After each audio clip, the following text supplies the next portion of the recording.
te bendecimos. Te damos gracias una vez más por este tiempo, por esta oportunidad tan hermosa que nos das de poder estudiar, escudriñar y aprender de tu palabra.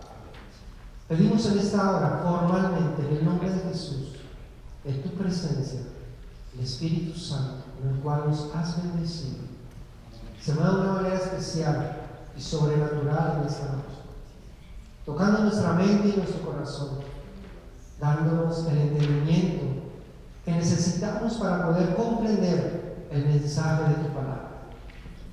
No nos prives, Señor, de ese mensaje. No permitas que salgamos de este lugar tal cual como llegamos. Al contrario, renueva nuestra mente y nuestro corazón. Permítenos crecer en conocimiento de tu palabra, ser sabios y entendidos. En el nombre de Jesús te damos gracias y ponemos este tiempo en tus manos. Amén. Amén. Puede tomar asiento, mi hermano. Principios de teología.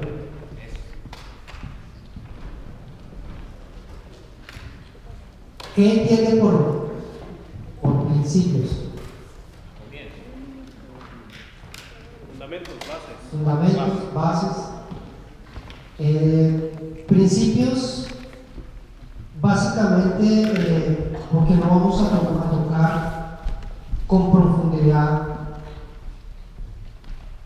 ninguna de estas doctrinas, pero sí vamos a abordar lo más importante para nosotros. Amén. ¿Todos tienen el material? Amén. Cada semana vamos a ir dándole material para que lo vayan anexando a su carpeta. Entonces vamos a trabajar con este formato para tener un poquito mejor la enseñanza. Vamos a traer también videos y algunas participaciones más para hacerlo un poquito más dinámico. Entonces, tenemos nuestros principios de teología. ¿Amén? Hay una torre bien bonita aquí que la vamos a dejar para la parte del final. Vamos a dejarla para explicar en qué consiste eso, que es muy importante para nosotros los creyentes. Entonces, principios de teología, y vamos a tener nuestro contenido. ¿Qué es lo que vamos a estudiar? ¿Cuáles son los puntos importantes que vamos a abordar? Tenemos el conocimiento de Dios, que es teología, el conocimiento de las escrituras, bibliología, el conocimiento del hombre, antropología, el conocimiento de Cristo, cristología, el conocimiento de la obra de salvación, que es soteriología, el conocimiento del Espíritu Santo, neumatología, y conocimiento de los tiempos finales, que es escatología. Cuando normalmente un creyente viene a los pies del Señor, lo primero que quiere estudiar es el libro de Apocalipsis. Es lo que más me llama la atención. Pero no es un buen comienzo, pero es importante saber y conocerlo. Pero no es un buen comienzo, ¿no? Cuando comiencen a hablarle de los 10 cuernos y las bestias, comienza a ver que los jinetes y las copas y el cordero y el rollo, y bueno, se va a complicar la vida espiritual. Hay un orden para todo. ¿Amén? Ese es nuestro contenido, nuestra introducción. Vamos a ir a entrar ya rápidamente en nuestra introducción. La introducción es las parábolas. Vamos a mirar un poquito acerca de las parábolas. ¿Qué entiende usted por parábolas? A muchos nos gustan las parábolas, ¿no? Pero vamos a mirar las parábolas. La parábola viene de dos vocablos griegos, al lado de o junto a, y echar o arrojar. Y básicamente significa poner algo junto a otro. ¿Para qué? Para hacer una comparación. Entonces esas son prácticamente las palabras que juegan, palabras claves: poner al lado de, junto a, echar o arrojar. ¿Es para qué? Para darle un significado a algo donde queremos hacer una semejanza, ¿no? Queremos referirnos a algo, queremos hacer una aclaración, queremos dar una enseñanza, pero lo utilizamos como algo que pueda ayudarnos a entenderlo. Amén.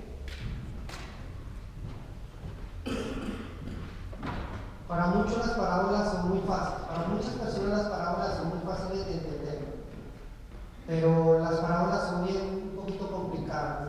No podemos hacer doctrinas de las parábolas. Las parábolas son para ayudarnos a poder entender un punto, pero no es para que podamos hacer doctrinas de ello. Hay que observarlas con mucho cuidado debido a su diferente propósito, ya que no en todos los casos es para aclarar un asunto o una enseñanza, sino más bien para oscurecer.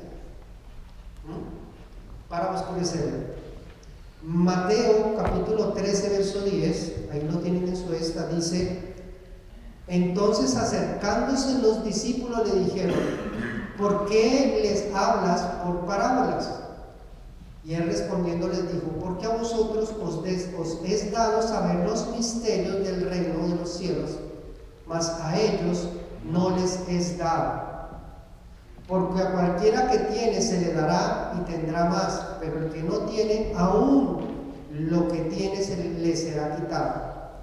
Por eso les habló por parábolas, porque viendo no vean y oyendo no oyen, ni entienden, de manera que se cumple en ellos la profecía de Isaías que dijo: de oídas oiréis y no entenderéis, viendo veréis y no percibiréis, porque el corazón de este pueblo se ha engrosado y con los oídos oyen pesadamente y han cerrado sus ojos para que no vean con los ojos y oigan con los oídos y con el corazón entiendan y se conviertan y yo los sane. Pesadas palabras del Señor. Entonces, las parábolas muchas veces no son para aclarar algún asunto, muchas veces para oscurecerlo hacia unas personas. Con relación a los discípulos, el Señor siempre se apartaba con ellos y les daba la interpretación de las parábolas.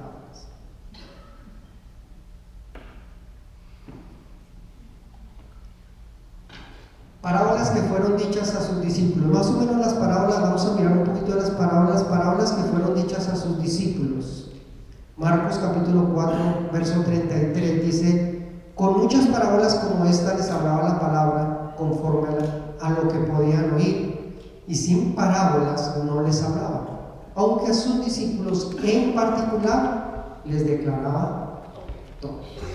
Entonces, parábolas que fueron dichas a sus discípulos: el tesoro escondido, la perla de gran valor, la red de pesca, el administrador infiel y el juez injusto. Algunas de ellas. También encontramos parábolas que fueron dichas a la orilla del mar, como el sembrador, la cizaña, la levadura, la semilla que crece sola. Parábolas en el encuentro con Zaqueo, las 10 millas. Parábolas para los que dudaban de su autoridad, los 2 hijos. Está en Mateo capítulo 21, versos 28 y 32. Los arrendatarios malvados. Parábolas que fueron dichas para aquellos que se creían justos y dignos: los trabajadores de la viña, los 2 deudores, la boda del hijo del rey, los siervos inútiles, el fariseo y el publicano.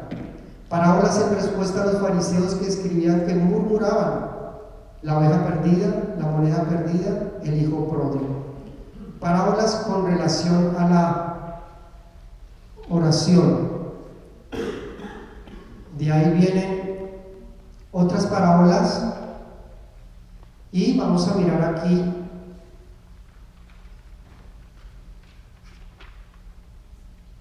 parábolas específicas.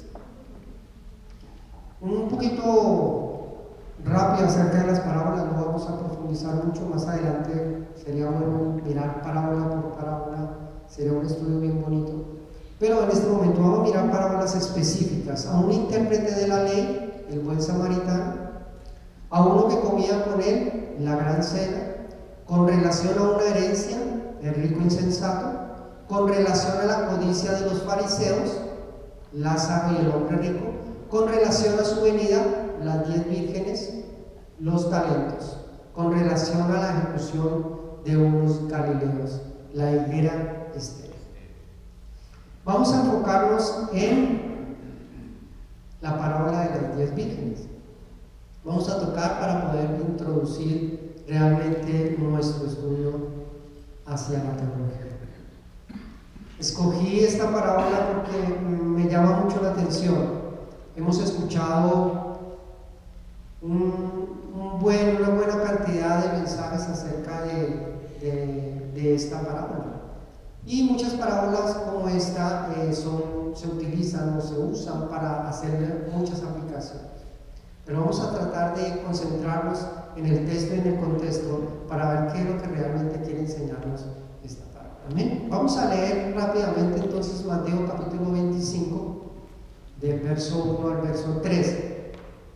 Entonces el reino de los cielos será semejante, si es que hay una semejanza, ¿no? Entonces está haciendo una comparación. ¿Recuerdan lo que decíamos de las parábolas? Dice, entonces el reino de los cielos será semejante ¿a qué? A 10 vírgenes que tomando sus lámparas. ¿Cuántas vírgenes eran? 10. Tenga presente que todas eran vírgenes. Si la Biblia dice que eran vírgenes, quiere decir que eran vírgenes, todas eran consagradas. Normalmente cuando se predica acerca de este tema, a las 5 las meten dentro de las buenas perversas y de las malas. La Biblia no dice ni que eran malas ni que eran perversas. La Biblia no dice que estaban descarriadas, dice que eran vírgenes. Simple, hay que creer lo que la palabra del Señor dice. Entonces dice que las 10 vírgenes, dice que tomando sus lámparas salieron a recibir al esposo. Ahora dice que 5 de ellas eran prudentes. Entonces vamos a mirar realmente en qué consistía esa prudencia. 5 eran prudentes y 5 eran ¿qué? Insensatas. Vamos a mirar a ver en qué consistía esa insensatez. Las insensatas, tomando sus lámparas, eran vírgenes y tenían lámparas. No tomaron consigo aceite. Mas las prudentes tomaron aceite en sus vasijas, juntamente con sus lámparas. Y tardándose el esposo, cabecearon todas y se durmieron. Y a la medianoche se oyó un clamor: aquí viene el esposo, salid a recibirle. Entonces todas aquellas vírgenes se levantaron, arreglaron sus lámparas, y las insensatas dijeron a las prudentes: danos de vuestro aceite, porque nuestras lámparas... ¿Por qué causa se apagaban las lámparas? Por falta de aceite. Dice que no tomaron aceite. ¿Qué importante es eso? Ahorita vamos a mirar algo bien interesante. Dice, verso 9: más las prudentes respondieron diciendo: para que no nos falte a nosotras y a vosotras, id más bien a los que venden y comprad para vosotras mismas. Pero mientras ellas iban a comprar, vino el esposo. Y las que estaban preparadas entraron con él a las bodas, y se cerró la puerta. Y después vinieron también las otras vírgenes diciendo: Señor, Señor, ábrenos. Mas él respondiendo dijo: de cierto os digo, no os conozco. La recriminación aquí fue: no te conozco, no sé quién eres, no te conozco, no hay un parentesco. Eso es bien importante. La recriminación del Señor no fue porque te portaste mal, porque hiciste mal esto, te descarriaste, estabas en el mundial. No, la recriminación del Señor fue simple: no te conozco. Eso es importante que nosotros lo tengamos presente, juntamente con que no tenían aceite y que eran vírgenes. ¿Bien? No te conozco. Velad pues, ¿por qué? No sabéis el día ni la hora en que el Hijo del Hombre ha de venir. Quiero que tengan presente todo esto, quiero que abran su mente, su corazón, se lo dispongan. Vamos a aprender algo muy importante el día de hoy. Vamos a mirar muchos versos bíblicos. Vamos a trabajar con bastantes versos bíblicos hoy. Vamos a mirar algunos versos para considerar. Segundo libro de Samuel, capítulo 21, verso 15, dice: volvieron los filisteos a hacer guerra a Israel. Descendió David. ¿Quién era David? Rey de Israel. ¿Cuántos años David reinó en Israel? 33 años. ¿Cuántos años reinó en Judá? 7. 7 años. Bien, 7 años. 40 fue el reinado de David. Bien. Puntos importantes que hay que saberlos. David dice, y David y sus siervos con él, y pelearon con los filisteos. ¿Y David qué? Se cansó. Isbi Benob, uno de los descendientes de los gigantes, cuya lanza pesaba 300 ciclos de bronce, quien estaba ceñido con una espada nueva, trató de matar a David, mas Abisai, hijo de Serbia, llegó en su ayuda, e hirió al filisteo y lo mató. Entonces los hombres de David le juraron diciendo, ¿cuál fue el juramento? Nunca más, de aquí en adelante saldrás con nosotros a la batalla, no hay sea que apagues la lámpara de Israel. Estamos mirando acerca de las vírgenes, estamos mirando acerca de las lámparas, estamos mirando acerca del aceite, estamos mirando acerca de cómo vamos a profundizar en esta parábola. ¿Qué hacía a David, un hombre que tenía esa lámpara o esa luz para un pueblo? El corazón de David dice que era conforme al corazón de Dios, pero había algo que marcaba. Cuando leemos los salmos, nosotros podemos entender qué era lo que realmente había en el corazón de David, y era la palabra de Dios, sus decretos, sus estatutos, su ley, sus mandamientos. Enséñame, decía él, enséñame tus decretos, enséñame tus mandamientos, y voy a caminar por ellos. Un corazón conforme al corazón de Dios es un corazón que se enriquece de la palabra del Señor. Amén. Y David tenía esa palabra escrita en su corazón. Éxodo 27, capítulo 27, verso 20. Y mandarás a los hijos de Israel que te traigan aceite puro de olivas machacadas para el alumbrado, para hacer arder continuamente las ¿qué? Las lámparas en el tabernáculo de reunión, afuera del velo que está delante del testimonio. Las pondrás en orden de Aarón y a sus hijos para que ardan delante de Jehová desde la tarde hasta la mañana, como estatuto perpetuo de los hijos de Israel por sus generaciones. Vemos aquí a un sacerdote prendiendo la lámpara. Salmo 18:27 dice, porque tú salvarás al pueblo afligido y humillarás los ojos. Tú encenderás mi lámpara, Jehová mi Dios alumbrará mis tinieblas. Salmo 119, 104 y 105 dice, de tus mandamientos he adquirido, por tanto he aborrecido todo camino de mentira. Y dice, lámpara es a mis pies tu palabra. Es un verso que no lo sabemos. Lámpara es a mis pies tu palabra y lumbrera mi camino. Pero el verso que acompaña es, de tus mandamientos he adquirido inteligencia. Por tanto, he aborrecido todo camino. Entonces, dentro de ese contexto, podemos nosotros entender, lámpara es a mis pies tu palabra y lumbrera mi camino. Proverbios 6:23 dice, porque el mandamiento es lámpara y la enseñanza es luz y camino de vida, las reprensiones que te instruyen. Si ustedes notan en estos versos bíblicos, hemos visto que lo que es la lámpara está bien ceñida a lo que es la enseñanza, a lo que es la instrucción, y es lo que permite que realmente haya luz en medio de la oscuridad. Proverbios 20:27 dice, lámpara de Jehová es el espíritu del hombre, la cual escudriña lo más profundo del corazón. Hebreos 4:12, porque la palabra de Dios es viva y eficaz, Dice, y es más cortante que toda espada de 2 filos y penetra hasta partir el alma y el espíritu, las coyunturas y los tuétanos, y discierne los pensamientos y las intenciones del corazón. No soy yo. ¿La qué? ¿O es la máquina? Bueno, me está entrando luz, yo creo. Gloria a Dios.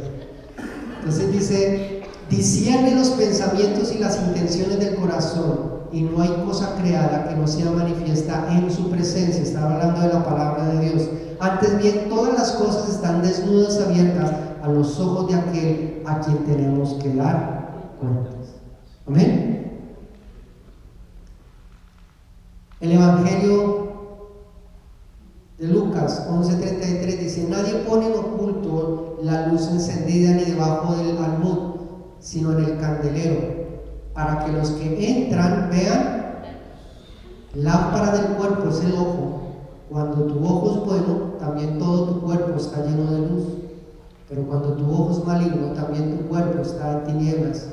Mira pues, no suceda que la luz que en ti hay sea tinieblas. Así que todo tu cuerpo está lleno de luz, no teniendo parte alguna de tinieblas, será todo luminoso, como cuando una lámpara te alumbra con su resplandor. Son algunos versos bíblicos, pero la escritura está llena de versos como estos, que hablan acerca de lo que es la luz del ser humano con relación a lo que es la palabra de Dios. Amén. Juan capítulo 8 verso 12 dice, otra vez Jesús les habló diciendo, yo soy la luz del mundo, el que me sigue no andará en tinieblas, sino que tendrá la luz de la vida. Versos muy, muy interesantes. Con relación a las vírgenes, a la parábola, hay un contexto bien importante. Capítulo 23, capítulo 24 y capítulo 25 del Evangelio de Mateo. Vamos a mirar algunas cosas muy interesantes. Capítulo 23, por ejemplo, es una respuesta al problema de la falta de espiritualidad. No sé si recuerdan los que han leído este pasaje, cuando Jesús les habla a los fariseos. Les dice que son sepulcros blanqueados, que son hipócritas. Entonces, el Señor reprende la hipocresía de los líderes religiosos. Entonces, capítulo 23, estamos viendo cómo el Señor está trabajando con esa hipocresía. Mateo capítulo 24 es una respuesta a las circunstancias que anteceden a su venida. El Señor advierte de los falsos maestros y profetas que engañarán a muchos. ¿Qué ocasionará esto? Ocasionará que el amor de muchos se va a enfriar, y por causa de que el amor se enfría, la maldad se va a multiplicar. Cuando no hay amor, es fácil odiar, es fácil lastimar a una persona, es fácil hacerle daño a una persona cuando no se siente amor. Es más, cuando no hay amor, no se puede perdonar. Se puede abrazar a una persona con hipocresía. Se le puede dirigir a una persona y sonreírle, pero con hipocresía, pero no con corazón sincero. Se puede perdonar a una persona de labios simplemente, pero con el corazón se puede estar odiando a esa persona, porque no hay amor. Y dice que estos falsos maestros y falsos profetas que se van a levantar van a traer tanta confusión que el amor de muchos se va a enfriar, se va a multiplicar. Por eso hay algo ahí en el capítulo 24, una frase que dice que el que persevere hasta el fin, este será salvo. Pero quiero que vayamos a la Escritura, quiero que vayamos a la Escritura y miremos algo muy, muy interesante en el capítulo 24. Abra su Biblia, capítulo 24. Quiero que miremos algo ahí, para entrar un poquito en contexto acerca de esta parábola, para que podamos entender realmente qué es lo que el Señor quería enseñarle a sus discípulos. Capítulo 24 de Mateo, verso 22. ¿Lo tenemos todos? No venga desarmado. No todos los versos bíblicos van a estar en su hoja de apuntes, ni tampoco van a estar ahí. Tenemos que aprender también a usar la palabra de Dios. Amén. Entonces traiga su Biblia, por favor, no la deje en casa. Si alguno no tiene, hay que comprar una. Y si no, hay Biblia. Capítulo 24, verso 22 dice: si aquellos días no fuesen acortados,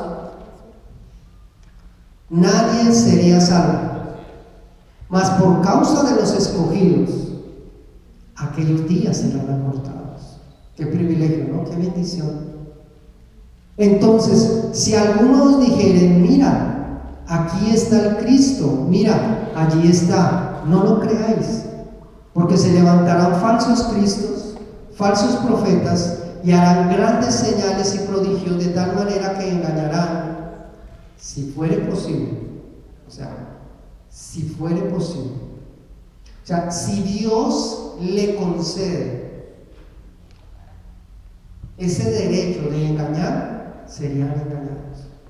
Pero note lo que está diciendo el verso 22: por causa de los escogidos el tiempo será acortado. Entonces aquí dice: si le fuere posible, si se le fuere permitido, aún hasta los mismos escogidos. Imagínense lo destructivo que pueden ser las falsas enseñanzas, o lo perversos que pueden ser los falsos maestros, los falsos profetas. Verso 25: ya os lo he dicho antes, así que si os dijeren: mirad, está en el desierto, no salgáis, o mirad, están los aposentos, no lo creáis. Porque como el relámpago que sale del oriente y se muestra hasta el occidente, así será también la venida ¿de qué? Del Señor. El Señor les está hablando acerca de los últimos tiempos, les está hablando de acontecimientos antes de su venida. Y está hablando de los falsos maestros, de las falsas enseñanzas. Y el Mateo capítulo 25 dice que es una respuesta al problema de la falta de identidad y la ignorancia teológica. El Señor advierte mediante una serie de ilustraciones la condición o estado de los que entran o no al reino de Dios. Y la parábola de las 10 vírgenes ilustra la importancia de conocer el verdadero camino al reino de Dios. Cristo, la luz de este mundo. La parábola de las 10 vírgenes es una ilustración que contrasta la insensatez de la religiosidad, y la prudencia del carácter cristiano. Jesús les está enseñando acerca de lo importante es que nosotros consideremos lo que es el camino del Señor. ¿Por qué? Porque muchos vendrán presentando un camino, muchos vendrán presentando una religión, muchos se pararán frente a ustedes, frente a nosotros, y nos dirán: este es el camino, esta es la verdad. Y dice que mucha de esta mala información es lo que está desviando. Y eso fue lo que marcó la diferencia en las vírgenes prudentes y en las vírgenes insensatas. Las vírgenes prudentes, como las insensatas, eran vírgenes que se guardaban, que se cuidaban. No era que estaban en pecado, por así decirlo. Era que tenían un conocimiento diferente. Estaban marcando un camino diferente. Jesús reconoce, dice, o en la parábola dice, no os conozco, no sé. Hay algo en Mateo capítulo 7 también que habla acerca de esto y dice, muchos vendrán diciendo, Señor, en tu nombre echamos fuera demonios, en tu nombre profetizamos, en tu nombre hicimos milagros. Ábrenos, el Señor dice, no os conozco. No hay una relación, no hay una comunión. ¿Estamos hasta ahí? La insensatez.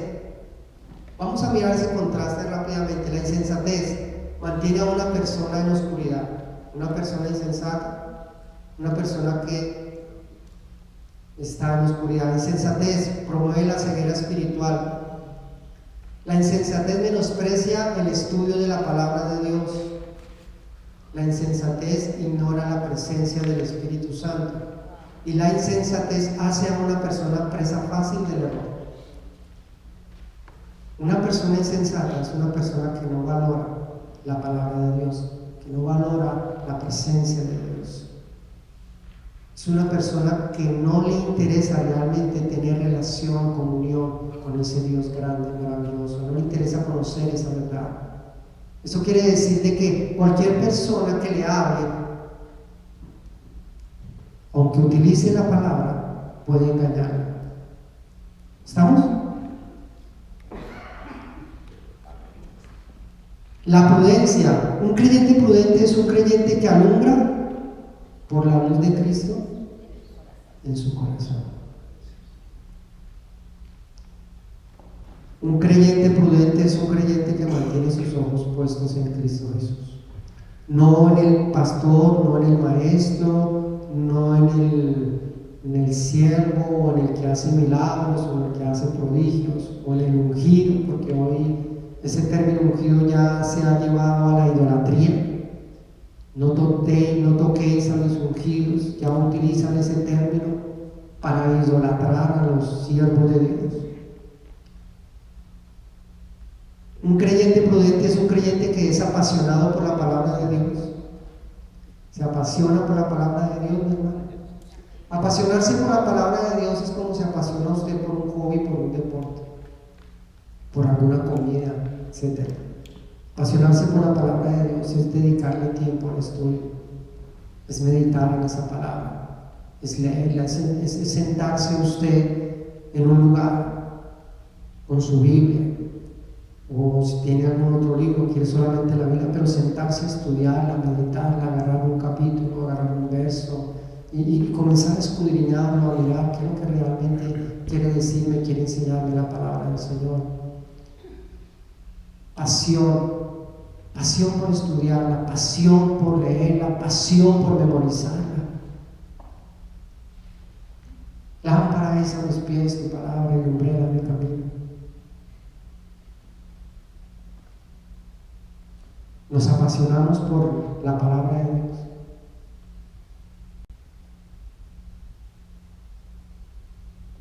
Un creyente prudente es un creyente que cuida su relación con el Espíritu Santo. No se trata de que usted viva una vida apartada para Dios porque la iglesia lo exige, o porque el pastor lo exige, o porque unas normas o unos preceptos lo exigen. No, es porque usted es consciente de la presencia del Espíritu Santo en su vida. Si usted sale con su esposa y va de la mano con su esposa y pasa una mujer bonita, yo creo que usted, por respeto a su esposa, usted no la voltea y la mira y dice, usted respeta a su esposa. Y así no esté con ella, usted tiene que respetar a su esposo. Usted tiene que respetar a su esposo. El Espíritu Santo está siempre con nosotros. Fuimos sellados con la presencia del Espíritu Santo de Dios. Una persona madura en los caminos del Señor no necesita que continuamente le estén diciendo que tiene que vivir una vida en santificación, apartada para el Señor. Una persona madura es consciente que la presencia del Espíritu Santo está en su vida y que esa persona merece respeto. Con lo que usted piensa, con lo que usted dice, con lo que usted hace. Amén. Un creyente prudente es un creyente que no se deja engañar porque vive en la verdad. O sea, si usted se deja engañar es porque usted no es apasionado por la palabra. Si usted se deja engañar es porque usted no vive la palabra, porque no conoce la palabra, porque no es apasionado por la palabra, porque no mantiene o preserva esa relación con el Espíritu Santo de Dios. ¿Estamos hasta ahí? Por eso es que cuando miramos las vírgenes, las 10 vírgenes, vemos que 5 de ellas eran insensatas. ¿Dónde estaba su insensatez? Su insensatez estaba en la falta de conocimiento. No conocían realmente a su Señor. La insensatez hacía que ellas fueran como descalificadas, no porque vivían una vida que no agradara al Señor, sino que posiblemente ellas no estaban siguiendo el camino correcto que el Señor marcaba. Por eso es que Él en esta parábola describe que sus lámparas se apagaban, que el conocimiento se iba apagando, se iba terminando. Puede ser la relación también. Claro, la relación lo determina todo. Si no tengo relación con una persona, no tengo nada. Entonces, la palabra de Dios es la que nos permite conocer a ese Dios, la que nos marca ese camino, la que nos permite entrar en esa relación, en esa comunión. Dice: no apaguéis el don del Espíritu. El fuego que hay en nosotros, la presencia del Espíritu Santo en nuestras vidas, es la que determina el camino por donde tenemos que ir. Pero cuando no hay palabra, estamos como a la deriva. Por eso el Señor advierte y dice que la venida del Señor está cerca. En su contexto está hablando acerca de los falsos maestros, acerca de los falsos cristos que se levantarán. Y dice que es importante que nosotros mantengamos esa lámpara encendida. Para ir concluyendo un poco acerca de este tema, Juan, el Evangelio capítulo 12, versículo 44, dice: Jesús clamó y dijo: el que cree en mí no cree en mí, sino en el que me envió. Y el que me ve, ve al que me envió. Yo la luz he venido al mundo para que todo aquel que cree en mí no permanezca en tinieblas. Al que oye mis palabras y no las guarda, no le juzgo, porque no he venido a juzgar al mundo, sino a salvar al mundo. El que me rechaza y no recibe mis palabras tiene quien le juzgue. La palabra que ha hablado, ella le juzgará en el día postrero, porque yo no he hablado por mi propia cuenta. El Padre que me envió, Él me dio mandamiento de lo que he de decir y de lo que he de hablar. Y sé que su mandamiento es vida eterna. Así pues, lo que yo hablo, lo hablo como el Padre me lo ha dicho. Insensato. ¿Qué es una persona insensata? Es una persona que carece de razón o falta de entendimiento. Cuando está hablando acerca de las insensatas, estaba diciendo que carecían ¿de qué? De razón, de entendimiento, de conocimiento. No era de que estaban haciendo cosas indebidas, sino que no tenían el conocimiento perfecto, el conocimiento exacto.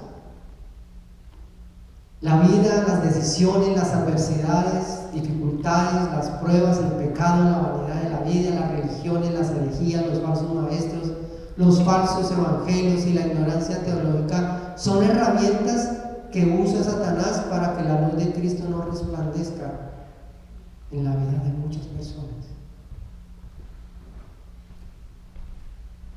Insensatez, una persona que carece de razón.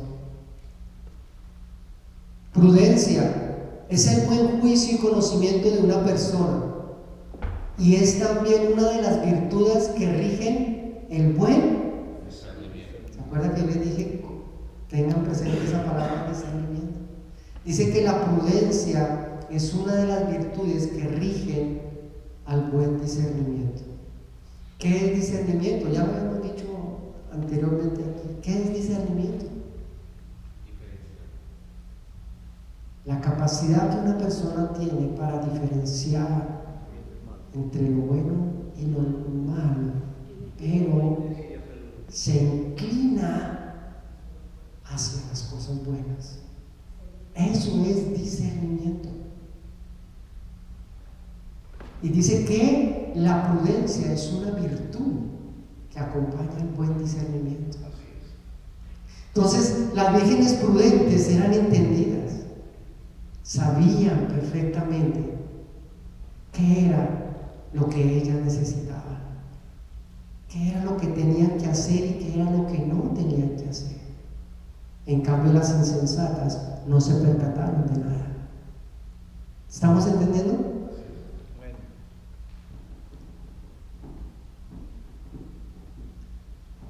Normalmente, muchas personas enseñan acerca de esta parábola para enjuiciar tal vez al que está en un pecado, o tal vez está caminando incorrectamente. Tal vez lo utilizan para enjuiciarlo, para castigarlo, pero no se trata. El Señor está lanzándonos una advertencia. ¿Cuál es su advertencia? La advertencia es que procuremos en lo que más podamos por conocerle, conocer su palabra, conocerlo a Él. Cuando usted conoce a una persona profundamente y usted se enamora de esa persona, usted hace lo posible por que esa persona esté feliz, ¿sí o no? ¿Sí o no? Entonces, la preocupación del estudio bíblico, del estudio teológico, es que usted pueda conocer a ese Dios maravilloso. Amén. Nuestra salvación no depende de la iglesia a la que usted asiste, no depende de los maestros que le den estudio bíblico, de los pastores. Nuestra salvación depende de nuestra relación y de nuestra comunión con Dios, de nuestra fe, de lo mucho que nosotros conozcamos de ese Dios grande, maravilloso. Hace 500 años, cuando vino la reforma con Martín Lutero, él estableció los 5 solas. Son principios fundamentales donde nuestra fe y nuestra teología debe descansar. Se levantarán muchos falsos maestros y profetas que van a desviar nuestra fe y van a desviar nuestro camino. Ese fue el mensaje de las parábolas, ese fue el mensaje de la parábola de las 10 vírgenes. Tengan cuidado, es una advertencia. No deje que su lámpara se apague, manténgala encendida con la palabra de Dios, porque es la única que le permite conocer a ese Dios verdadero. Y estos 5 puntos, 5 principios son solo escritura, solo palabra de Dios. Pueda que hayan libros espectaculares, a mí me gusta leer mucho, pero ningún libro es la verdad inerrante de Dios. Toda escritura es inspirada por Dios y es útil para enseñar, para redarguir, para corregir, para instruir, en justicia, a fin de que el hombre de Dios sea enteramente preparado para toda buena obra. Nuestra enseñanza, nuestra fe, nuestra vida cristiana, nuestra iglesia tiene que estar fundamentada solo en las Escrituras. Solo gracia, las doctrinas de la gracia, la soberanía de Dios. ¿Cuántos creen en la soberanía de Dios? Dios tiene misericordia de quien quiere tener misericordia. Dios bendice a quien quiere bendecir. ¿Estamos? La gracia de Dios es un regalo que usted y yo merecemos. Ese regalo es que Dios se acercó a nosotros y nos ha bendecido con la oportunidad de entrar al reino de los cielos. O sea, Dios no nos exige nada, Dios no nos pide nada. Dios simplemente quiere que usted y yo creamos en que Dios es suficiente y que todo lo que Dios hizo a través de su Hijo fue suficiente. Y Él lo hizo porque le plació hacerlo, no porque usted y yo lo merezcamos, no porque tiene dinero, porque es talentoso, porque tiene un buen puesto, porque Él tiene virtudes, no, porque es alto, porque es bajito, no, es porque a Dios le plació.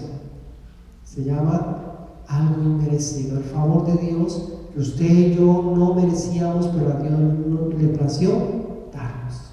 Sobre ese fundamento estamos nosotros parados. Sola fe. La salvación es solamente por medio de fe. No necesita añadirle a la salvación ninguna obra. No hay nada que usted haga que Dios considere como valioso para que usted entre al reino de los cielos. O tienes tu lámpara en dirección al reino o no la tienes. Nuestra fe o la fe que está fundamentada en la palabra de Dios nos permite ¿qué? Ver, contemplar el reino de los cielos. Solo Cristo, el Cristo de la palabra de Dios, el Cristo que revela las Escrituras, el Hijo de Dios. Toda doctrina, toda enseñanza tiene que apuntar a Cristo el Señor. Es el fundamento.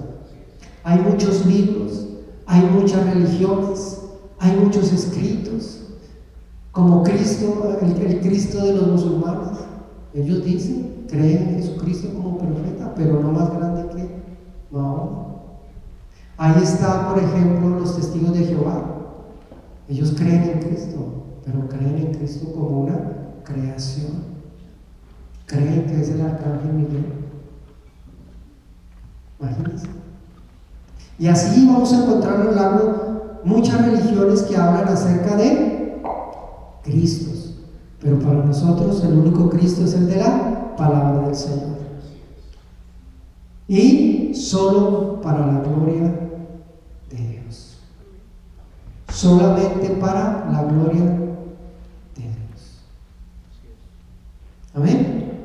Son los 5 principios fundamentales. Nosotros necesitamos saberlos. La reforma comenzó con esos 5 principios, dándole crédito a la palabra de Dios, dándole crédito a la gracia, dándole crédito a la fe, dándole crédito a Cristo, y todo para la gloria de Dios. Eso fue lo que marcó la diferencia en la reforma cuando Martín Lutero clavó sus 95 tesis en la catedral de Wittenberg. Amén. La teología no es una vocación académica, ni mucho menos es algo intelectual. Que muchos hablan, teología. No es algo académico ni algo intelectual. La teología es un camino que marca las Sagradas Escrituras para que conozcamos al Dios verdadero. La teología es una realidad espiritual que permite abordar la existencia del Dios creador para regresar al propósito inicial del por qué Dios creó al ser humano. La teología provee la luz correcta al pensamiento y corazón del ser humano para que abrace firmemente la seguridad de la salvación. Nosotros como creyentes necesitamos entender y creer que en Cristo Jesús hay seguridad de nuestra salvación. Amén. La teología lleva al ser humano a una verdadera vida de santidad y adoración. ¿Por qué necesito yo conocer o estudiar o profundizar en la teología? Porque ella inclina mi vida hacia la santidad. Y lo mejor, hacia la adoración. ¿Cómo podemos adorar a un Dios que no conocemos? ¿Cómo puedo decir yo que tengo fe y confianza en un Dios que ni siquiera conozco? Vamos a mirar los nombres del Señor, porque en cada nombre, de todos sus nombres, cómo se revela en diferentes situaciones, y se revela a unos de una manera, a otros se revela de otra manera. ¿Por qué? ¿Cuál es el misterio? Vamos a mirar las características de la naturaleza de Dios. La teología lleva al ser humano a una verdadera vida de santidad y adoración. Y hay un pasaje en Apocalipsis, capítulo 22, verso 17, que dice: el espíritu y la esposa dicen ven, y el que oye diga ven, y el que tiene sed venga, y el que quiera tome del agua de la vida gratuitamente. El espíritu y la novia dicen ven. La iglesia dice ven, Señor Jesús.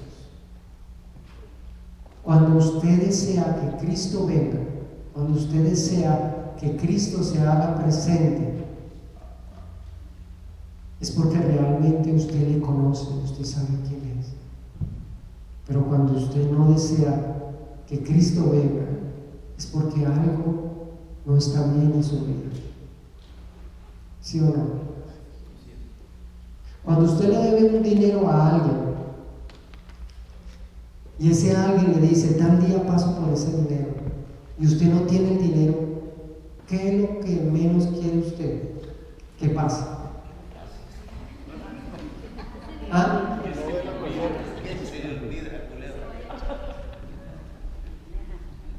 ¿Ah?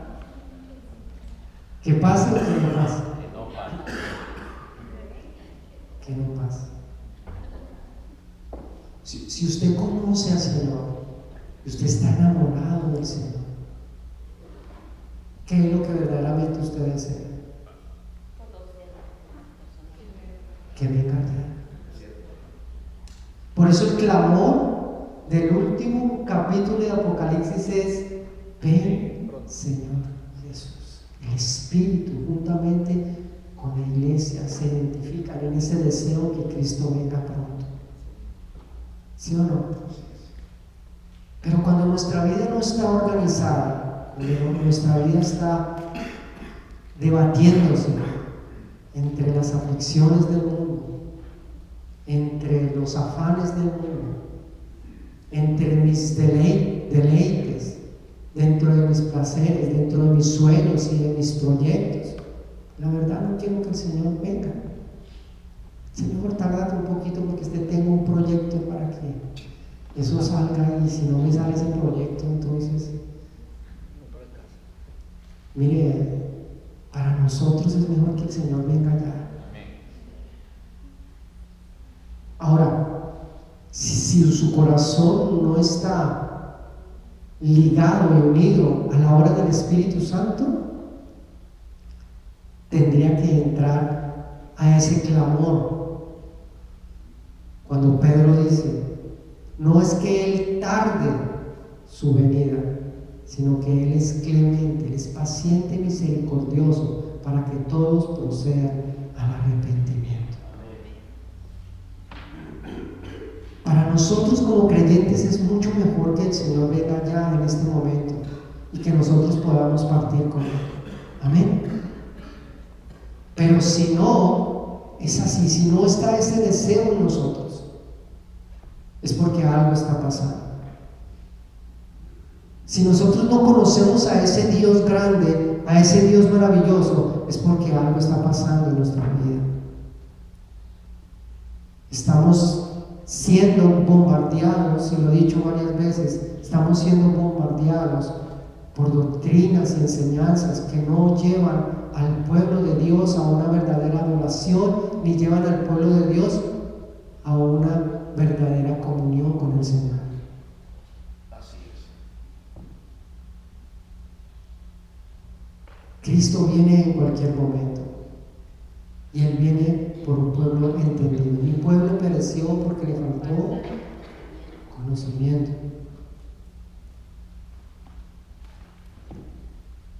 Necesitamos conocer a ese Dios grande y a ese Dios maravilloso. Este pueblo de labios me honra, pero su corazón está lejos de Él. ¿Cómo podemos nosotros darnos cuenta de que realmente nuestro corazón está con el Señor? Es muy simple, porque mi prioridad es el Señor. Así es. Correcto. Mi prioridad es el Señor. Y si mi prioridad es el Señor, entonces mi corazón está con el Señor. Así es. Amén. Amén. Gloria a Jesús. Entonces, principios de teología, estos principios de teología, vamos a trabajarlos y voy a hacerles una pregunta.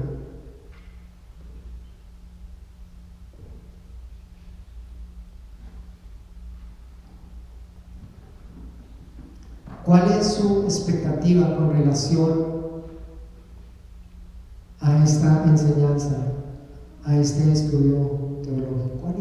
¿Qué es lo que usted espera? ¿Cuáles son sus expectativas? ¿Qué es lo que hay en su corazón? Tenemos tiempo, no se preocupen, hermano.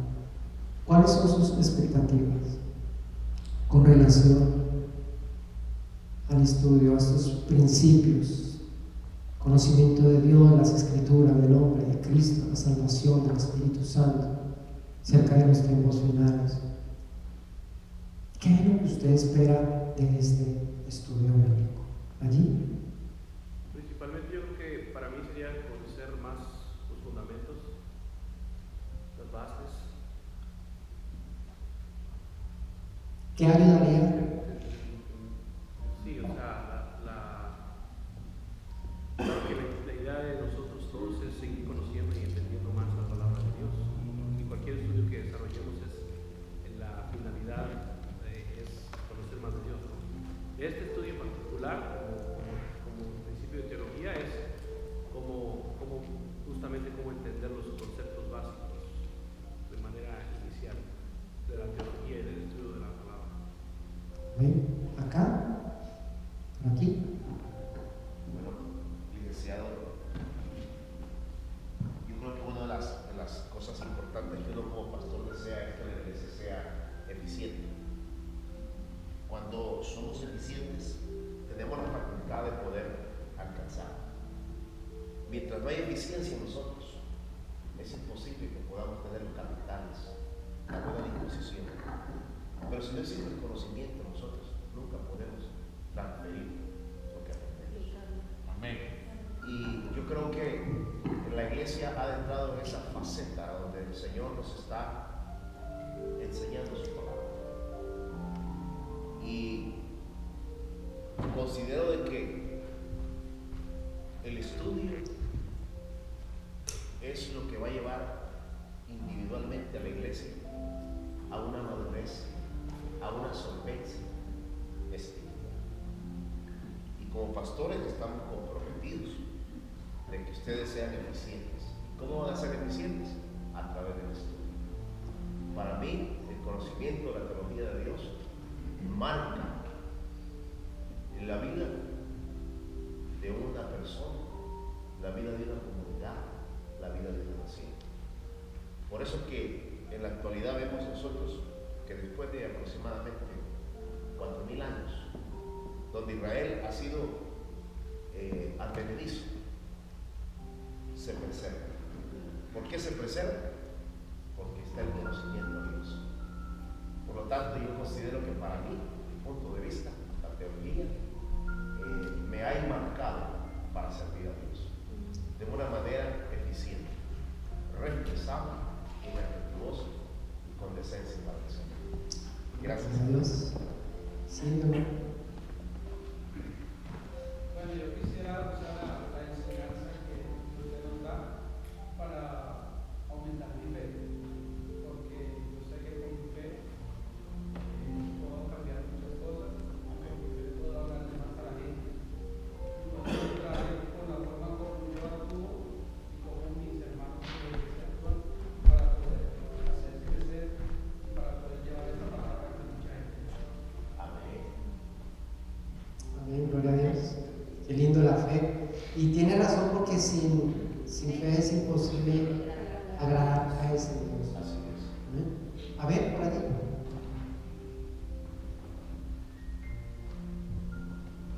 ¿No? A ver, por acá. ¿Alguien más? Aquí. Rosa.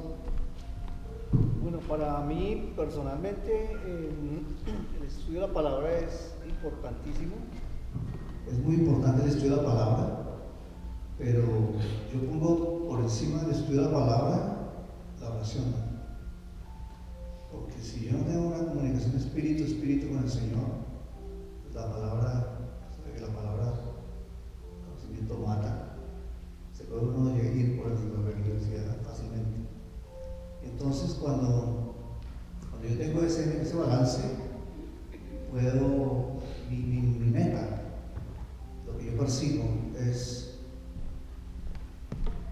fui pescado, quiero ir a pescar, pero quiero ser alimento para no ser enfermo. Amén. Gloria a Dios. Bien interesante lo que dice ahora.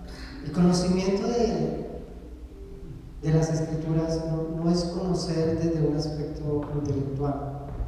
Es simplemente que quiero conocer más a ese Dios con el que quiero dialogar. Puedo tener las intenciones más grandes y los deseos más grandes de mi corazón de dialogar con ese Dios que tal vez no le conozco, que tal vez aunque pueda yo hablarle y pasar horas, no sé si me esté escuchando, o tal vez le esté hablando a un Dios que no sea el de las Escrituras. La teología no separa en ningún momento la oración, al contrario, la teología me acerca a conocerle y por ley natural me lleva a mí a establecer una comunión con Él. La comunión es la oración. Y la comunión con el Señor es la oración. Porque una persona no tiene esa dedicación a orar. Porque no cree que puede establecer una comunicación con Él. Le cuesta. Entonces nos han enseñado que tenemos que entrar en una dimensión de oración, a marcar una comunión con una persona que ni conocemos. Pero cuando yo conozco a Dios a través de la teología es el estudio, el conocimiento de Dios, cuando yo le conozco a Él, cuando comienzo a enamorarme de Él, entonces se abre de lo más profundo de mi corazón esa necesidad de dialogar con Él. Y es lo que verdaderamente marca la oración, nuestra comunión. Amén. Vamos a ponernos de pie. Gloria a Dios. Gloria a Dios.